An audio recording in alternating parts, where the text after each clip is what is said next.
Welcome to Harlem Liberation School. We are a dynamic Black nationalist and Pan-Africanist organization headquartered in Harlem, dedicated to empowering Black people to, in the words of Brother Malcolm X, wake up, clean up, and stand up. Our mission is to equip you with the tools and knowledge needed to resist oppression and build thriving, independent communities. Here you'll find powerful Black political education, deep liberation theory, and historical insights that connect our past struggles to present-day solutions. Through many courses, engaging documentaries, and inspiring commentary, we provide actionable information designed to spark change. Join us for thought-provoking interviews with brilliant activists, educators, and institution builders as we unite to build a better future for Black people worldwide. Please remember to like, comment, share, and subscribe. Peace and Black power. Peace and Black power, families. Brother Ajay Taimba from Harlem Liberation School, where we teach Black people to wake up, clean up, and stand up. And given the political climate that we're experiencing and the political climate we're going to experience from this point on for the next 4 years, it's probably good advice for everybody in this country to wake up, clean up, and stand up, not just Black people. That said, it's Black History Month. We believe in Black History Month being celebrated every day, not just in February. But we also believe in making Black History Month functional. So it's not just, did you know the first Black so-and-so, a trivia game, Black History, but a functional, liberational Black History that's analytical, that helps us to answer questions we have or figure things out or clarify things. And with that said, we're very excited to have with us a sister and a professor. I'm going to read her biography to give her proper introduction, and we're going to bring her on. Author of Collective Courage, A History of African-American Cooperative Economic Thought and Practice, and 2016 inductee into the U.S. Cooperative Hall of Fame, Jessica Gordon-Nembhard, PhD, is the Professor of Community Justice and Social Economic Development in the Department of Africana Studies. That's my department, John Jay College, City University of New York. Dr. Gordon-Nembhard is an internationally recognized and widely published political economist specializing in cooperative economics, community economic development, racial wealth disparities, solidarity economics, Black political economy, popular economic literacy, and community-based approaches to justice. Recipient of numerous awards in social economics and cooperative studies, she is a member of the Cooperative Economics Council of NCBA, CLUSA, the International Cooperative Alliance Committee on Cooperative Research, a faculty fellow and mentor with the Institute for the Study of Employee Ownership and Profit Sharing at Rutgers University School of Management and Labor Relations, an affiliate scholar with the Center for the Study of Cooperatives, and adjunct with the International Center for Cooperative Management. Professor Gordon-Nembhard is also a past board member of the Association of Cooperative Educators, a past fellow with the Center on Race and Wealth at Howard University, and a member and past president of the National Economic Association. She is a proud mother of Stephen and Susan, and the grandmother of Stefan, Hugo, Ishmael, and Giselle Nembhard. So, in case y'all didn't catch that, this sister knows what she's talking about with respect to cooperative economics. She clearly knows what she's talking about. Without further ado, let us bring our assistant professor on. Greetings. How you doing, Professor? Greetings. I'm very well, thank you. How are you?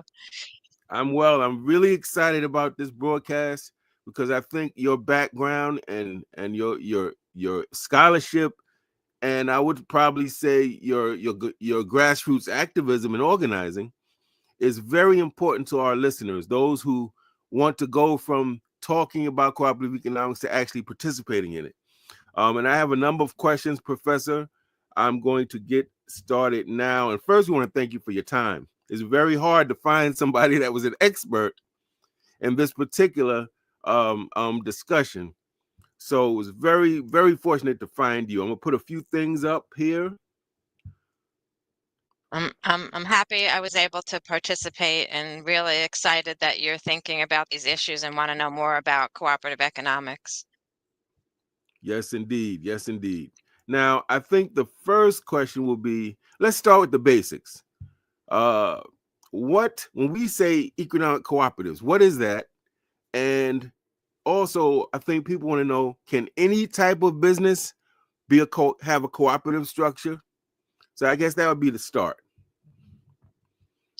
Right. So, yes, basically any kind of business can have a cooperative structure. That's actually one of the things that attracted me to cooperative economics is how flexible it is. What's really important, and I'm going to get back to an actual definition, but what's really important about a business that wants to have a cooperative structure is to follow a set of cooperative values and principles.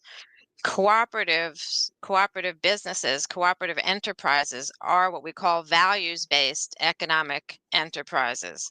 So their focus, instead of being on profit maximization, so instead of focusing on making the most money for a small set of investors, and instead of focusing on how to minimize costs in order to make profit, a cooperative is a business association of people who came together to solve a community problem through an economic structure. So a cooperative is a member-based, member-owned, democratically owned economic enterprise that's focused on addressing a community need by pooling resources and then sharing the decision making and the profits as well as the risks of going into business to address that, to create that good or provide that service. And so what cooperatives have a special incorporation status in the United States. In most countries, they can be for-profit or not-for-profit entities. The most important thing is that they follow what's called the 7 international principles. So open membership, return to members' use of the co-op, concern for community, democratic governance, one person, one voice, not one stock, one voice, giving back to community, continuous education, because you can't be a participant in the governance of a company without understanding and learning about all the aspects. So the bylaws of a business have to have those kinds of principles and values in them to then incorporate as a co-op and operate collectively. I don't know if Okay, that that's, helped. I could give some more oh, absolutely. examples if you want. Yeah, So there's a it's funny, I variety. was gonna Yeah. follow up. If you had two supermarkets, one was owned by black folk, but was on a more traditional capitalist model, right? For profit, and the other one was owned by black folk, but was a cooperative enterprise. How would they differ in basic ways? Okay. So the very first way that they would differ is the capitalist for-profit uh, investor-owned supermarket would be owned by a set of black folks who were providing food because it was a way for them to get profits, have a profitable business, so that they might not be offering the kinds of foods that everybody in the neighborhood needs or wants. They might not be negotiating a price that's affordable to the neighbors. They're going to be focused on getting access to food as cheaply as possible, marking it up as much as possible so they can make a profit. And then it's governed by the amount of shares each investor owns. So if I own 10 shares and you owned 100 shares, um, your 100 shares would outvote my 10 shares in any vote that we had. So anytime I had an idea, if mine didn't align with yours, I would pretty much lose. I would just be a minority owner and I would get some profits on my 10 shares, but I wouldn't really have much of a voice. For a cooperative, the grocery store is started because a group of people said we need access to healthy food, affordable food. They might be vegans, they might be vegetarians, they might want uh, meat that's not filled with antibiotics, right? Or they might just want a decent grocery store that has a variety of foods that black folks use in their cooking. So that's where we talk about coming together for a need. So the first thing is a group of people say, our neighborhood needs this. Why do we need it? They pool their resources. Sometimes they could actually start with a buying club where everybody puts in a certain amount of money and buys in bulk. That buying club can then advance to become an actual co-op. In the co-op, you still have multiple owners, but now instead of one share, one vote, it's one member, one vote. And we consider ourselves members, meaning we're equally involved in owning and running this business.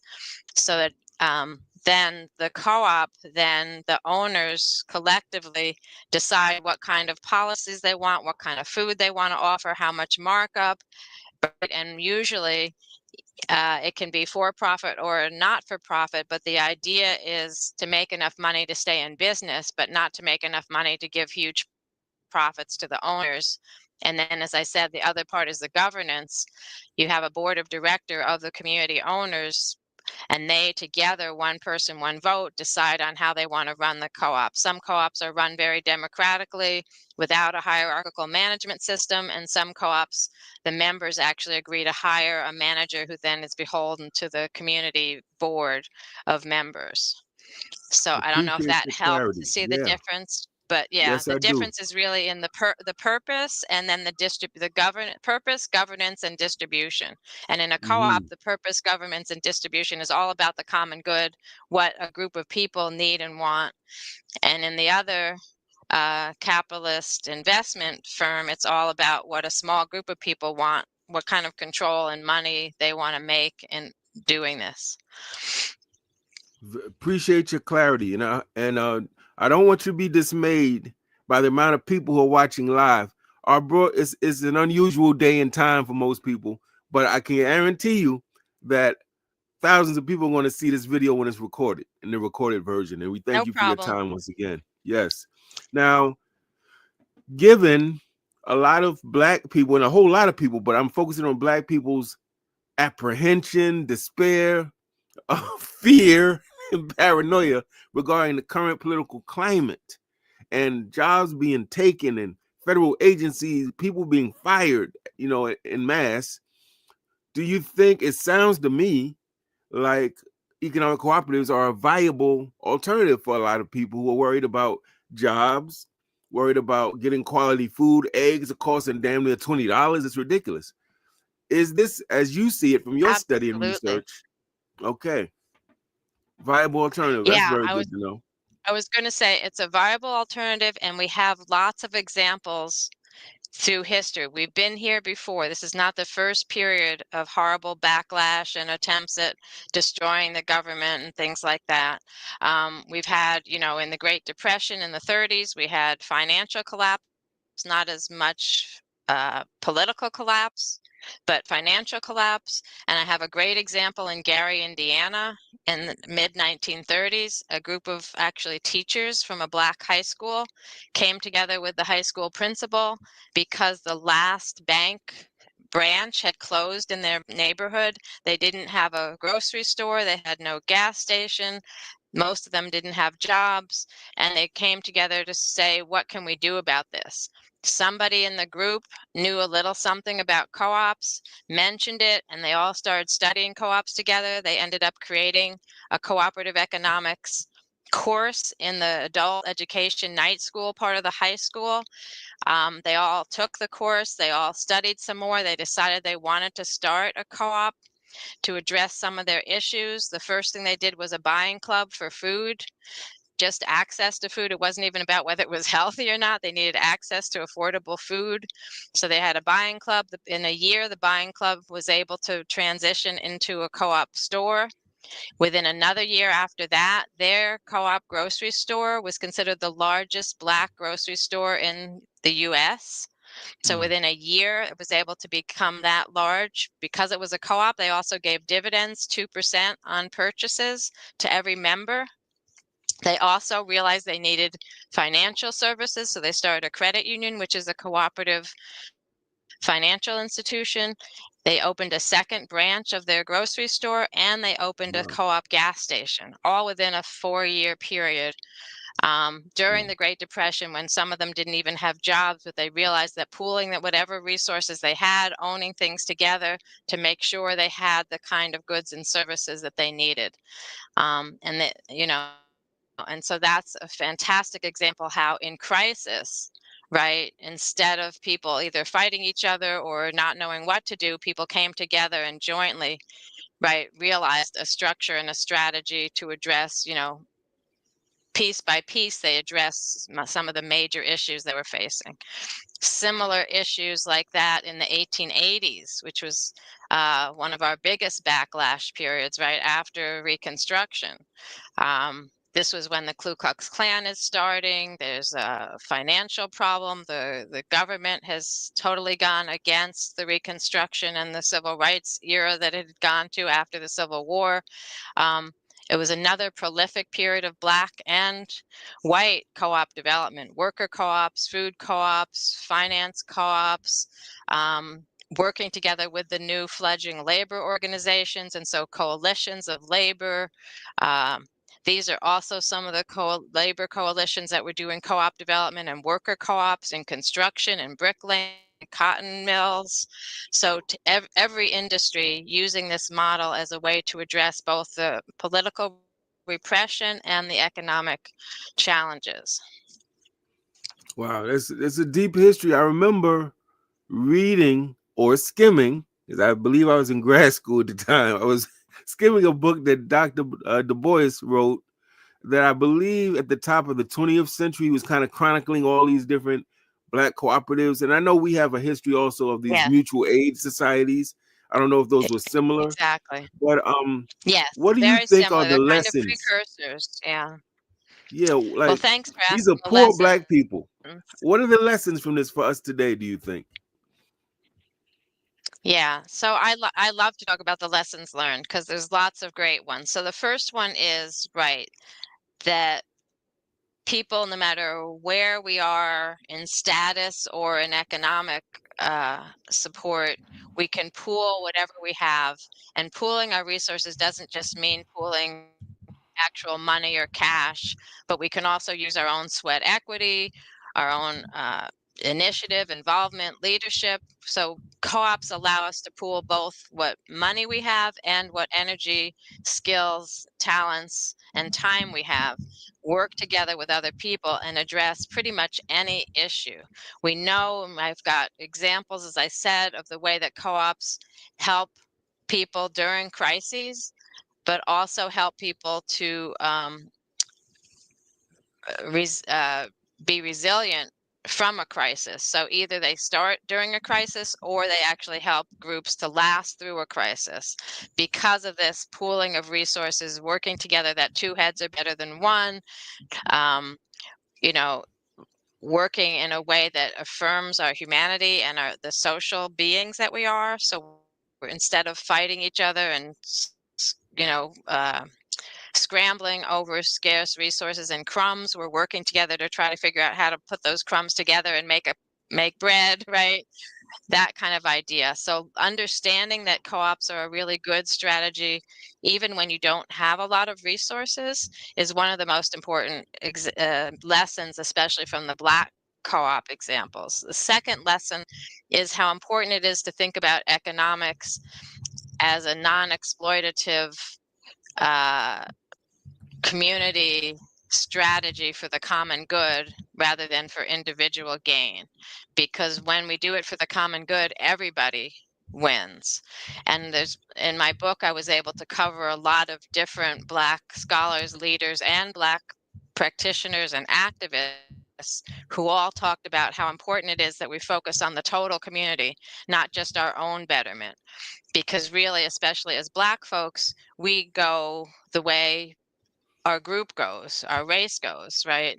If people are disparaging us, if some of us can't make it, it hurts all of us. So that, and that means that our strategies have to be collective so that we bring everybody up, right? That we make sure that everybody gets what they need, because otherwise none of us are really going to be prosperous or in good shape. So that notion that co-ops help us to understand that it's about all of us, the common good, the whole group, and that when we do that, we can prosper even under the worst conditions.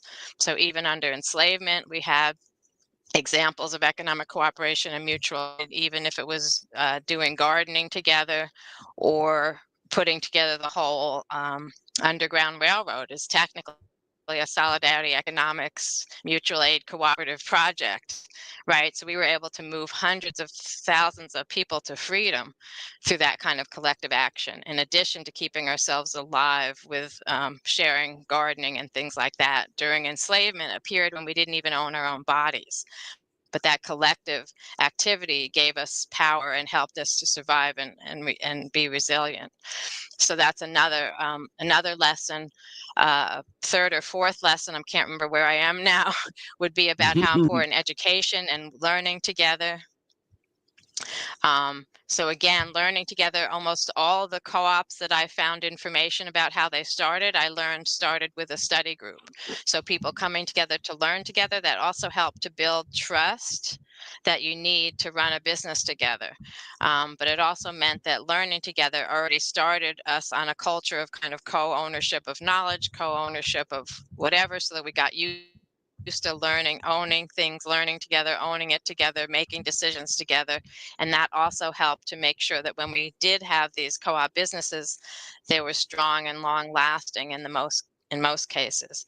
But we also did learn that sometimes these co-ops don't last long. And so there's lessons to learn about what not to do, right? Some of the things not to do or don't move too fast, right? Make sure you're building knowledge, trust with each other before you make the next step, right? So going through these steps of learning together, working out a business plan, learning how to make decisions together.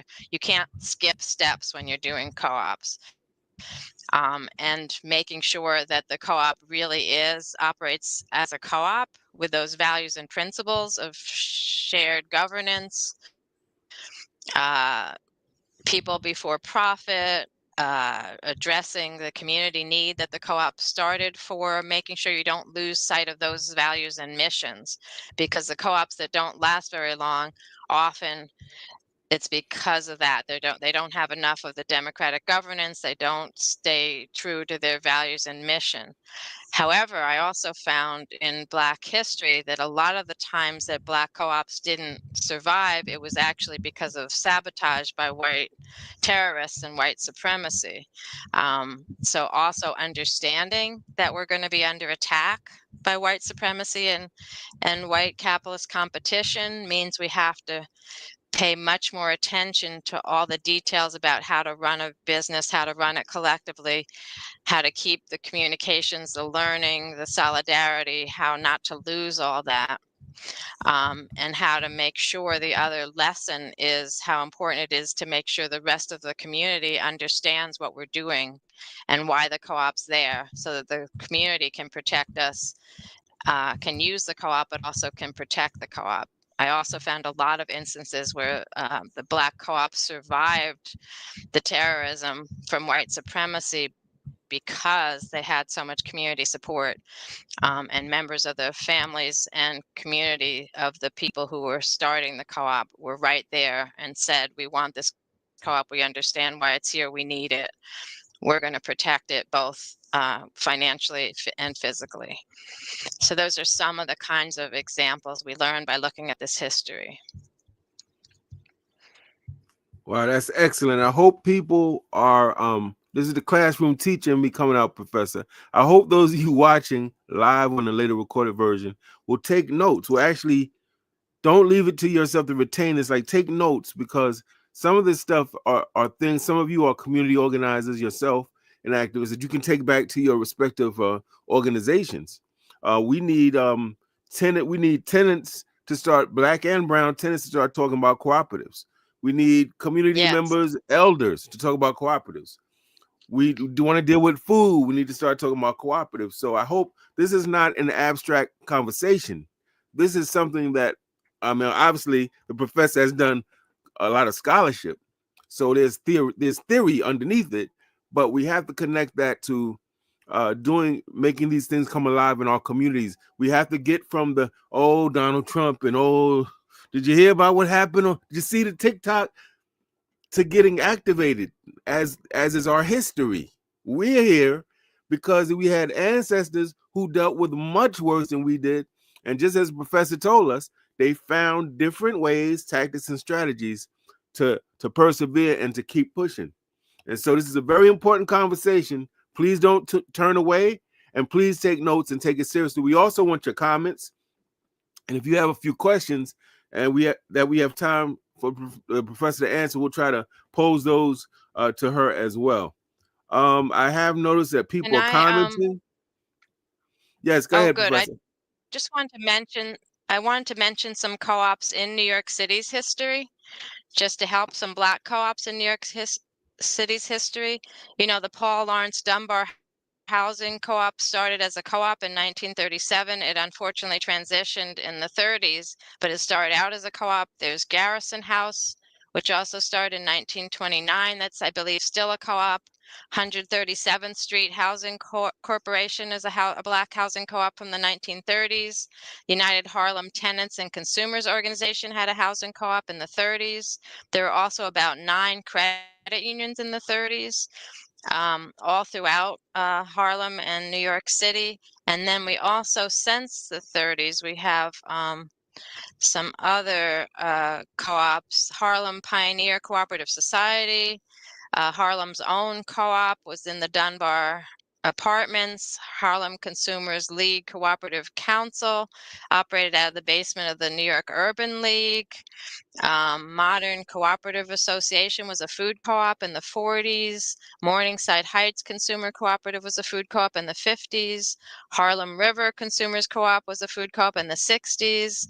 We have in the Bronx Cooperative Home Care Associates started in 1985, which is a worker-owned co-op with home care workers providing much better control over their work life. There was the Ocean Hill Brownsville Tenants Association had a construction co-op, worker co-op, and a security company in the 90s. And we've got in the Bronx Green Worker Co-op. Oh, sorry, that was, yeah, Ocean Hill Brownsville in Brooklyn. And then in the Bronx, we also have Green Worker Cooperative, which is a nonprofit doing co-op incubation with people of color doing green jobs and owning them as worker co-ops. So lots of great examples, even here in New York, with Black folks doing this. Wow. So we have a history that goes back locally and nationally. And this is important because so many Yep. people are in despair, Professor. I mean, I look on the social media and you would think that it's the end of the world. The way it's really something. And I think this could be Yeah. one of our approaches, you know, Yeah. to Unfortunately, we've been here before. Yeah, we've been here before, and I believe co-ops have been what kept us resilient, what kept us moving, and allowed us to resist as well as build. yes, yes. Now, I'm thinking about, in the 60s with the Black Power movement, the Black Arts and Consciousness movement, a lot of at least the cultural nationalists, let's take like us, the US organization, Maulana Karenga, were pushing. As a matter of fact, one of his Kwanzaa principles is Ujamaa, cooperative economics. And I think a lot of people during December and Kwanzaa, we recite the principle, we light the candles, we read what is the definition, but I don't know if we really appreciate how many answers lie in that concept of Ujamaa or cooperative economics. And you're helping us to understand that. But now for the person watching, Professor, that's saying, you know what, our people here are food deprived, or we're in these food deserts. Every corner in 5-10 block radius is fast food. We want, or the food is exorbitant in the supermarket. We want to create a supermarket, let's say, that has good food, uh, and that is a good quality, and we can offer maybe discount or a decent price to our neighborhood. Would you say that a cooperatively owned supermarket can help meet some of those needs? Oh, absolutely. And as I said, I read you about what, 4 or 5 names of Black co-op supermarkets in Harlem throughout our history. There's a huge Black food co-op movement happening right now in the 2020s. Black food co-ops around the country are one of the fastest growing types of food co-ops. So Dayton, Ohio, Detroit, Michigan, Richmond, California, Boston, Dorchester in Boston, Raleigh, Durham area, have Black-owned food co-ops that are becoming quite successful, and started for the very same reasons you're talking about, right? The food deserts. I also talk about when people feel overwhelmed. The two first things I think people should do is gather with other people who feel overwhelmed and have similar needs or interests and just talk about it. And then slowly you don't have to do this overnight. You can start to study how to become a co-op, how to start a co-op. And the very first thing that you could do concretely is to be uh, do a buying club. I actually had a small buying club with my sister once for a few years out in the suburbs of New York because we couldn't get access to all the organic and food that we wanted for our children.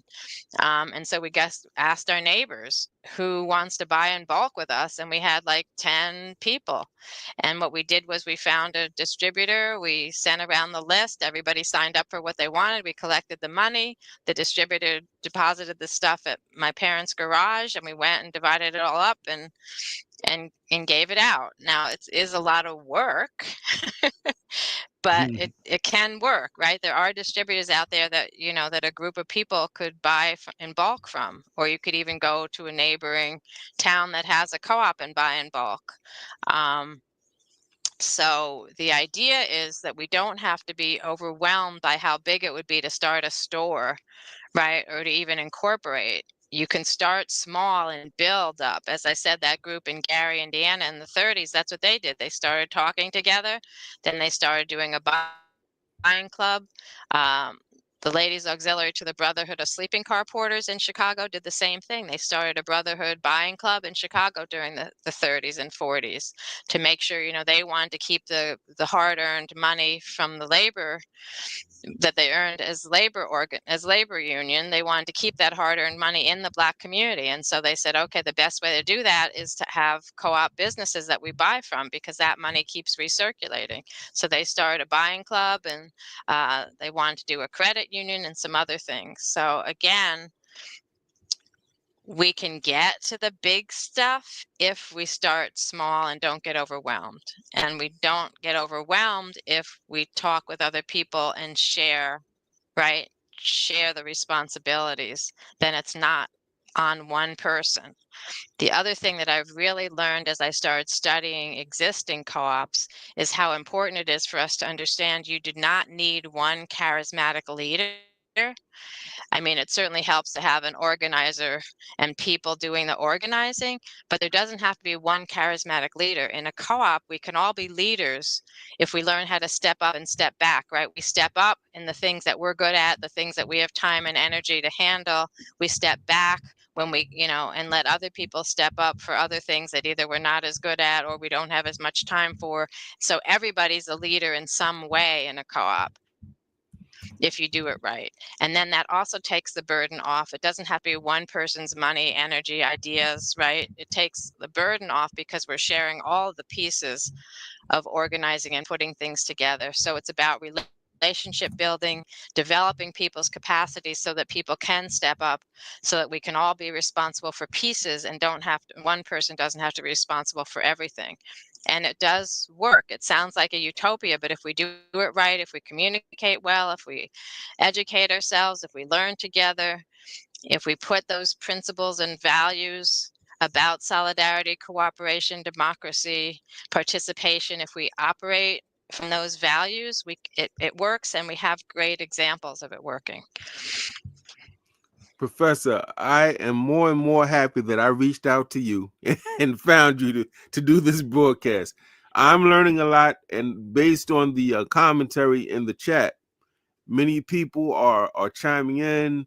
Some people are referring to history. I think Al Unique said there was a grocery co-op in Harlem. I think I'm gonna bring up his that was successful but sabotaged by the mob. I think you may have touched on that one. And so people are just jumping in. Absolutely, people from Boston and a brother that's a part of my brotherhood, Jiko La Kumbunga Brotherhood says excellent reasoning. He's over in Sierra Leone doing magnificent community Mm, organizing work. Brother Mansa, wonderful. who we call Chief, this is something we need to talk about in the brotherhood. Maybe we can start some economic cooperatives, each of us where we live respectively in the country and throughout the world. Now, I have a question, Professor. My thing is Africana Studies background. So I was happy to hear that you're part of the Africana Studies Department over at John Jay. One of my things is, and this organization I co-founded with my wife, is trying to get our people politically educated. Not just Hmm. in the civic sort of way, but in terms of white supremacy and racism, sexism, all of these different things, our important social political movements and different things we've done to remedy the issues we address. And so it seems to me there's a lot of room for political education. One of my questions for you is our community, as you know, has been beset by propaganda and miseducation. A lot of us have been indoctrinated in the schools, some of us even in our places of worship, of the prevailing capitalist model of business of, you got to get the profit. The young people today say, I got to get the bag. I got to get money. And I'm trying to figure out I don't know if I want to say reverse, but how do we impact that thinking so that people can understand that we we have other models of economic enterprise where we're not cutthroat, where we're not trying to kill each other, where we're not as competitive, and where everybody benefits. How do you suggest we play a part in sort of reorienting our thinking around this? Yeah, that's a great question, and it's hard. Um, I have been known to rail against kindergarten, because I was like, that's where we first learn how to be individualists and capitalists, right? If you think about what it means to a successful graduate of kindergarten, right? It means that you learned how to sit in your seat, keep your hands to yourself, regurgitate what the teacher said, and only cooperate when you're playing with someone when it's inconsequential, right? But for all the serious stuff, you have to be quiet, do what the teacher says, listen to the teacher, and by the time you get to first grade, it's actually cheating if you cooperate or talk to or consult with another classmate. Right. So from very early on, we're taught about individualism and capitalism and that kind of thing. So we need to start at our homes and in our schools to remind us that human beings are actually social, cooperative human beings. Economic cooperation was actually the first economic system of human beings. Right, in Africa, where we all started, the first systems of exchange and economic production were cooperative. Right, even hunter and gathering were cooperative activities. Early farming were cooperative activities. So cooperation is actually, it's in us as human beings, and it's the first way that we have done economics. What happened is when capitalism took over the last 300 or 400 years, it alienated us from that and actually tried to dissuade us from being collective people, unless we're collectively screwing somebody else. Excuse my language. Um, and you know coming Mm. together in order to make profits against other people. So we need to remind ourselves, and we need to start teaching our children. We can also have credit unions have youth programs. We can have credit unions coming into our middle schools, our high schools, even our elementary schools, to help children learn how to get financial literacy and learn how to save, but save in a way that's helping the whole community, that's in a collective way. Credit unions are cooperatively owned financial institutions or cooperative banks, so that we can do that. We can have young people start their own co-ops, so they're starting to learn how to make decisions together, how to run a business, how to do a social enterprise, but in a way that everybody talks. So I've been studying Black youth co-ops and how important those are. there's some that are school-based, some that are nonprofit-based, outside of schools. But they also, help us to make sure that young people know how to, you can still be prosperous, right? You might not be a multimillionaire from a co-op at the expense of somebody else, but you can still be prosperous, especially the worker-owned cooperatives. We know that they actually are more productive, right? Workers in a worker-owned co-op are more productive than workers in capitalist companies because, right, they own part of the business, they have a say in it, right? So they feel more comfortable, they're connected with other people, they're working in a team, they can weigh in on what the policy should be, what they should be paid an hour, how much they should work, what kind of job they should do, right? So worker co-ops are where the employees, the workers actually own the co-op themselves, and many worker co-ops actually are self-managed, meaning they run their own co-ops.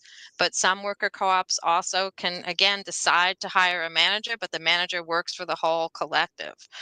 Um, Hmm. so that's one type. I didn't really talk about all the types, but that's one of my favorite types of co-op. The food co-ops we've been talking about are consumer co-ops. That's where consumers come together and own the company themselves. The consumers, the ones who need that good or service, like the healthy food. Or an electric co-op, you need electricity, especially in a rural electric, where the capitalists won't even electrify a rural area because it doesn't make enough profits. So the rural people who need the electricity come together, pool their money to pay to put in the electric lines and to run an electric company. That's another kind of consumer co-op. And a credit union is a consumer co-op. The people who need the banking services, who need the loans, the financial services, come together to own the co-op. You can also have producer co-ops where the producers, like artists, own their own product but have a co-op that helps them to buy the supplies in bulk to sell. So one entity is selling and distributing their goods. Farmers also have producer co-ops where Hmm. they might still own their own farm, but they own the production company and the distribution, the trucking, the supplying, and the distribution is a co-op of those farmers. So there's lots of different kinds of co-ops. There's a new one now called the Solidarity or a hybrid co-op where you could have workers and producers own it together, or consumers and workers. Like there's a few food co-ops where the workers in the co-op actually are co-owners with the consumers. So you can combine stakeholders and have multi-stakeholder co-ops. So that's why I also said at the beginning, it's a very flexible model. What matters is the principles and the values, right? That this is about people, about community, about community needs, about sharing profits, sharing decisions. Um, so focus on the values, and then we can really create any kind of co-op for any kind of economic need. And then, of course, housing co-ops, the people who need the housing, the consumers own the co-op together, and the co-op owns the housing, but that gives each consumer, each person rights to occupy their unit of the co-op. But together, the co-op then handles the mortgage, handles maintenance, all that kind of stuff. So you're not alone as a homeowner. You're still a homeowner in a housing co-op, but you're not alone as a homeowner.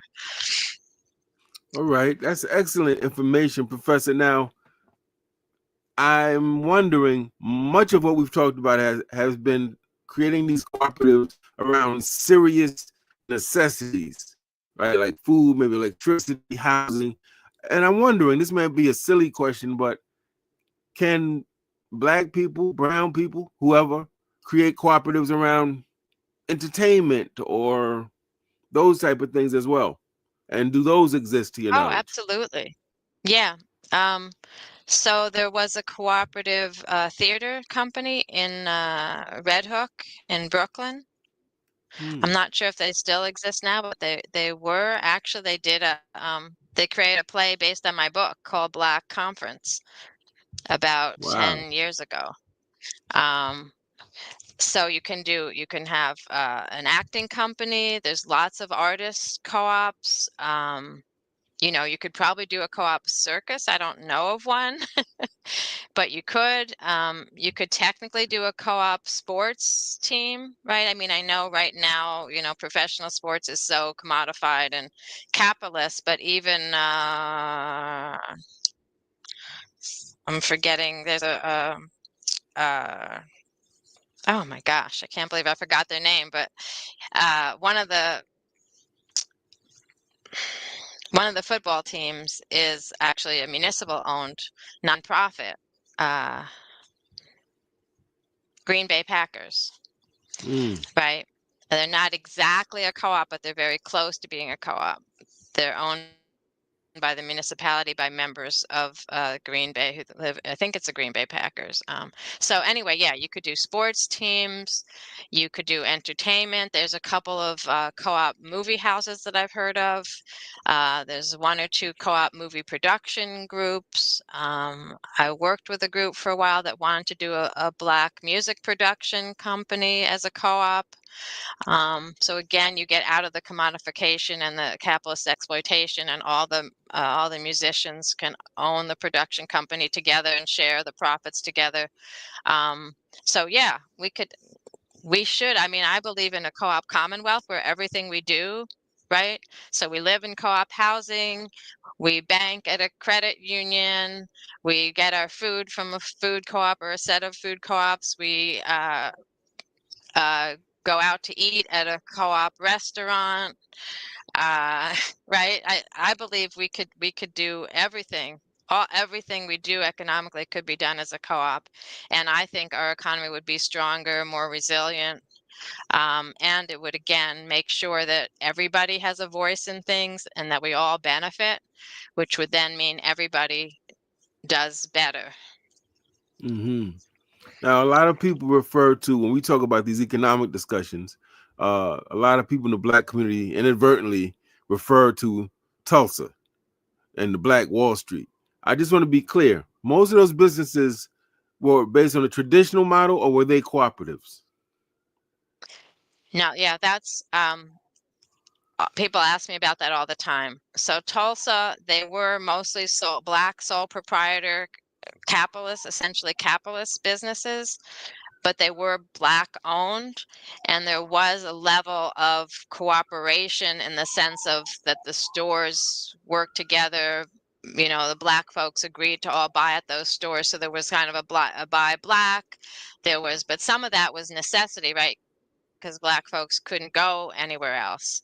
But Mhm. the stores, the companies themselves were still capitalist, and those that were large enough to hire people actually were still exploiting their workers, right? Because it was a model that was Mhm. giving the profits back to the owners. Um, so they weren't co-ops, but they were a kind of cooperation in the sense, again, it was a community agreeing to support, all the businesses agreeing to support each other and stuff. So I argue that we can do better than just Black capitalism and buying Black. We need to do Black co-op commonwealths, right? Where we're all in co-ops that work together, interlock, that supply each other, support each other. Um, I've seen some examples of that in other countries. Even actually, Puerto Rico has a very strong co-op movement. And if you start a worker co-op, often the co-op insurance company will help them with insurance, sometimes giving them a donation of a few months of free insurance and things like that. They have a co-op bank that then helps with some of the startup funds and things like that. So there are places that we can see where there's a whole kind of co-op commonwealth, a co-op infrastructure of support for both new businesses and then um, buying from each other. So if you're Mhm. a co-op grocery store, you're going to buy from other co-op farms and other co-ops that make other products and things like that, and have them in your store. So that kind of reciprocity too. And if we do that, then we end up with these whole sets of interlocking co-ops that give us almost the same benefits of what a large corporation would. But in this case, we don't need the large capitalist corporation to do it, or even uh, right, us supporting other capitalist businesses. We could keep supporting other co-ops and make sure that the kinds of economics we are doing are much more non-exploitative solidarity kind of experiences. And so it's really all about relationship building. And I keep saying about these values, right? We want humane values about helping each other, working with each other, making decisions together, because we know, or I know from my research, that that's what makes stronger communities. That's what really helps subaltern groups or groups that are in the uh, oppressed and in the minority or whatever, right? That my history has shown me that groups that are most exploited, most harmed, most traumatized by capitalism do the best when they join together in these cooperative endeavors, because we reduce the exploitation both of ourselves and of the earth, right? And we increase the capacity of ourselves as human beings to work together and solve our problems together as human beings. Yes. Now, we're getting ready to come to a close for the next 7 minutes. If you have questions, those of you in the audience, please put them up. I'll get to them as best I can. I did want to know, Professor, if because I definitely am interested in starting a co-op in my neighborhood in Harlem. Um, what are the first steps? Like, where do we go to find out, what to do? Or are there programs that teach people, or how does that work? Right. Well, New York City actually is one of the cities that has put in money to co-op development organizations, especially to support worker-owned co-ops. And so there are, I mentioned green worker co-ops in the Bronx, um, Center for Family Life in Brooklyn, all do co-op development, and they have, I think they're free or minimally charged co-op, what we call co-op academies, where you go through a 6 to 8 week program to learn how to identify whether you have a business or not, how to do a feasibility study, do business planning, and learn how to be a co-op. And then we have co-op lawyers, some black and brown are co-op lawyers. Take Root has co-op lawyers service, CUNY Law School. Its community development law clinic gives out free co-op advice for co-op development, has co-op lawyers that they're training there. So there are lots of resources. Also, all those organizations I mentioned can help connect you with funding. The Working World, New York, and the Seed Commons Group actually provides grants and non-extractive funding to co-ops, especially for startups. So New York City actually is one of the best places to want to learn or start, especially start a worker co-op, but even a consumer, a food co-op, if you want it to be a consumer, or it could be a hybrid food co-op where the workers and the consumers own it together. There's lots of places where you can get that kind of training. The first thing is to get a group of people. You need at least 3 to 5 people to get people together to want to learn together. Mhm. There's lots of also information on the internet. If you just put in how to start a co-op from the USDA, which I don't know is about to be defunct, right? So, but from government sources down to a lot of different groups. One of the groups I work with, Grassroots Economic Organizing, GEO.coop. We have a lot of information about co-ops.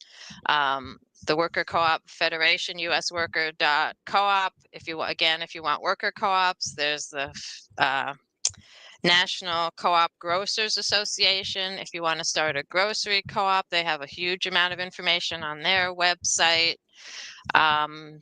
There's a website called ed.coop, which again is like a clearinghouse for groups that are doing cooperative education and Co-op 101. But yeah, if you just search how to start a co-op or Co-op 101, a bunch of places will come up. And then, as I said, New York City also has some very specific groups that help start worker co-ops, and we're lucky that we've got some really excellent co-op lawyers here in New York, also in the Northeast. Baltimore and Washington, D.C. have great co-op lawyers and co-op law clinics that can help. But you really need to start with a group of people and figure out what you want. What's the issue you're trying to address? Why do you think a co-op would help address it? And then together you can start figuring out what the resources are, whether you want to take a course or read up together, read up on things together, or that kind of stuff. Hmm. Okay. But Now, luckily, we're at a time when there are lots of resources. yes. Now, Professor, you've written a book. I have it on the screen here, Collective Courage, A History of African American Cooperative Economic Thought and Practice. I'm very curious to know, because I know scholarship takes a lot of work and time, sometimes a lot of solitude in those stacks of books in those libraries and all in the archives. What led you into this particular specialty as a professor? Got you fascinated with cooperatives? Yeah, before I became a professor, I was economic development analyst at the Children's Defense Fund in Washington, D.C., Mm, for their Black Community Crusade for Children. And I was tasked with finding family-friendly, children-friendly community economic development strategies that would be supportive of the kinds of family-friendly community child development programs that the Children's Defense Fund and the Black Community Crusade for Children were championing. And so I started studying community economic development, trying to look at different strategies. One of the strategies I started to learn about that was specifically community-based, community-focused was cooperative ownership. I had known a little bit about it, but I hadn't thought of it as a community development strategy. So then I started studying it as a community development strategy. And when I started going to workshops on cooperative economics and to conferences, I didn't see very many Black folks, and none of the examples they gave were about Black folks. Um, and so I started asking questions and found out that people didn't know very much. I finally was in touch with the Federation of Southern Cooperatives, which is a Black co-op group, which I probably should have mentioned earlier. They also have a great website, federation.coop.coop, federation.coop.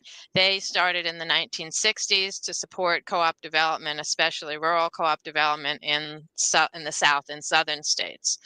And then I also started studying it because I'm an economist and a researcher. I wanted to find out. It didn't make sense to me that no one could tell me about Black co-ops except a little bit about the Federation of Southern Cooperatives. I was really interested in urban co-ops as well. So I just started doing my own research. I started reading a few books like the Du Bois book that you mentioned from 1907, Economic Cooperation Among Negro Americans.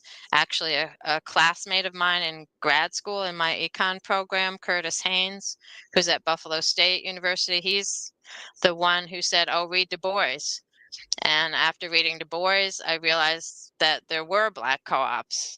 And I traced some from what he did. I had a research assistant. I later actually started doing research at universities and had some research assistants. I had a research assistant who was able to look through Du Bois's Crisis magazine, because I figured if Du Bois really believed in co-ops the way it sounded like he did, he was editor of the Crisis magazine for the NAACP for like 30 years. So I was like, okay, he mhm, must have said something in there about co-ops. And my researcher found about 7 articles about Black co-ops in there, and that really got me started. And the rest was kind of a snowballing.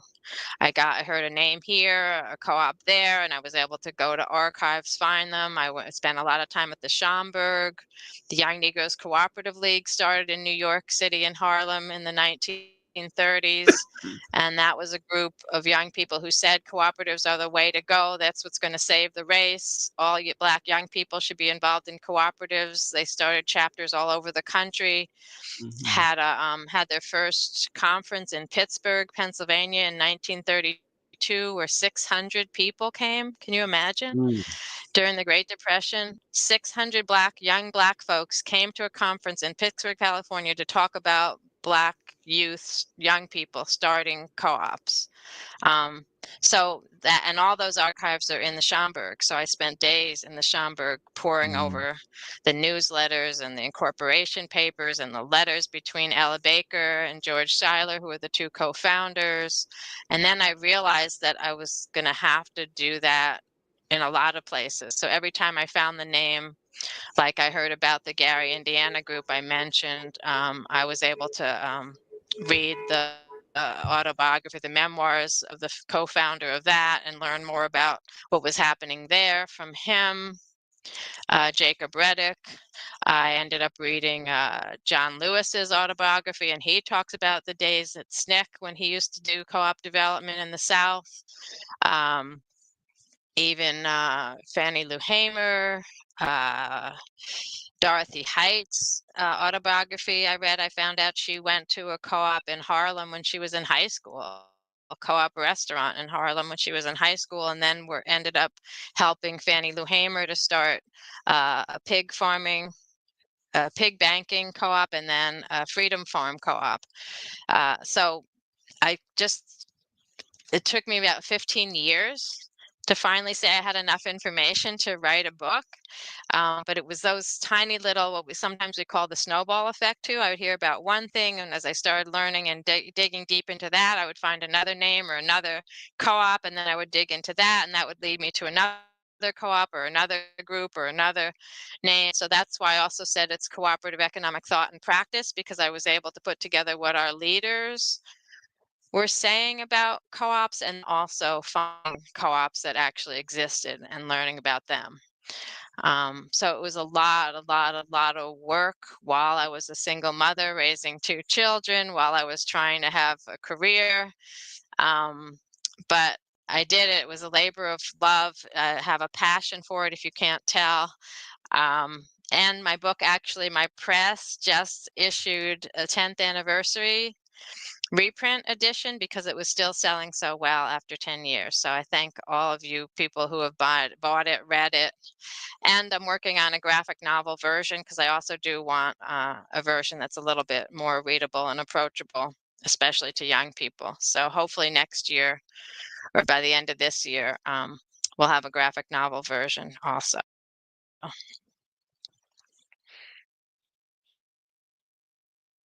That's excellent, Professor. We definitely thank you for your contributions in terms of scholarship. And I'm listening to you speak. I'm listening to certain key words, and you talking my language. What you're talking is hardcore community organizing principles, democracy, Yes, inclusiveness, absolutely. capacity raising. Absolutely. So we respect that, and hopefully we have to get you back. I'm going to be rewatching this myself and taking some notes and trying to contact some of the organizations, because I want to learn more about how to actually put one together. I think my immediate community in Hamilton Heights, Harlem, and surrounding communities need that around issues like food. I'm even thinking about, can I start a cooperative school? Oh, sure. Yeah, there are some around the country. Yep. As I Yeah, said, co-ops, you find the need, and we can figure out a co-op structure that will address it. yeah. Yep. So I will be in touch with you, Professor. I hope you don't get mad at my frequent emails or texts for information. No, it'll be fine. I'm happy to come back on. There's lots more we could talk about. Excellent, excellent. Well, we want to thank you again. We want to say to the people, as always, if we study, if we believe the best of our people, if we emulate the qualities we want to see in other people, and we believe in ourselves and work together, we will win. No matter who's in office, there's groups of people in this country, family, who no matter who the president is, they're doing the things they need to do for their communities and for themselves. And we can operate the same way. Our history bears witness, as the professor told us, that that's our history, is that we've always been Absolutely. champions of self-reliance and self-sufficiency. So Yep. don't despair, family. Don't be scared. Organize, study, work together. That's the answers. Thank you, Professor, once again. And we will be in touch with you again. Definitely have you on. Thank you so much. Thank you.